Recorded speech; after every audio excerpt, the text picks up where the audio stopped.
تاریخ اسلام میں مہاجرین اور انصار یہ وہ دو عظیم جماعتیں ہیں جن کی قربانیاں مسلمہ ہیں۔ انصار کا جو معاملہ ہے وہ بڑا ہی جداگانہ ہے کہ انہوں نے اپنا سب کچھ جو ہے وہ رسول اللہ صلی اللہ علیہ وآلہ وبارک وسلم کے سامنے پیش کر دیا۔ اپنا آپ بھی پیش کیا، اپنا مال، اپنا گھر بار، سب کچھ رسول اللہ علیہ السلام کے سامنے رکھا، اور پھر رسول اللہ صلی اللہ علیہ وآلہ وبارک وسلم کی ذات مقدسہ کہ کسی کا بھی کوئی احسان رکھتی نہیں اپنے پاس، اور جس نے آپ کے ساتھ کوئی معاملہ کیا یا آپ نے کسی کا خیر کا معاملہ دیکھا تو آپ نے جو اسے نوازا پھر اس کی بھی کوئی مثال نہیں ملتی۔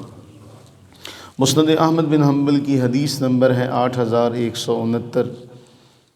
رسول اللہ صلی اللہ علیہ وآلہ وبارک وسلم نے ارشاد فرمایا، لولا الہجرہ، کہ اگر ہجرت نہ ہوتی، اگر یہ معاملہ نہ ہوتا، لکنت امرأ من الانصار، تو میں انصار کا فرد ہوتا۔ اگر ہجرت والا معاملہ نہ ہوتا تو میں انصار قبیلے کا ایک فرد ہوتا۔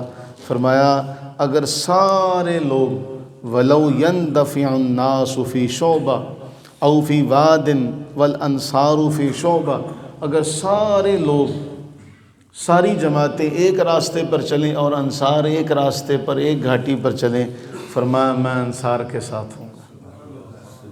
سب لوگ ایک راستے پر چلیں اور انصار ایک راستے پر چلیں تو میں سب لوگوں کو چھوڑ کر میں انصار کے ساتھ ہوں گا۔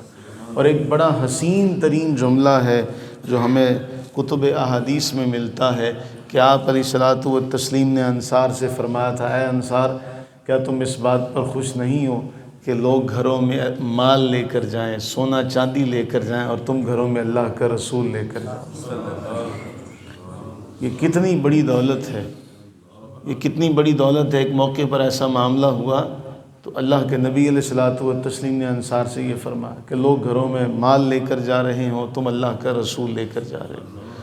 اور رسول اللہ صلی اللہ علیہ وآلہ وسلم نے ان کے ساتھ محبت کی وہ مثال قائم کی کہ جب مکہ فتح ہو گیا تو ان کے دل میں یہ خوف پیدا ہوا کہ اب تو رسول اللہ علیہ السلام کا اپنا جو آبائی علاقہ ہے وہاں ان کی حکومت ہے، کہیں وہاں نہ چلے جائیں۔ اللہ کے نبی علیہ الصلوۃ والتسلیم نے انصار کو یہ شرف بخشا۔ اللہ تعالیٰ نے انصار کی قربانی کو، ایثار کو اس قدر پسند کیا کہ آپ جو مرضی نام دیں، کہ رسول اللہ صلی اللہ علیہ وسلم نے جب ہجرت کر لی تو ہجرت کے بعد آپ کا جینا، آپ کا اس دنیا سے جانا انصار کے ساتھ ہی ہے۔ وہ سارا کا سارا معاملہ انصار کے ساتھ ہی ہے۔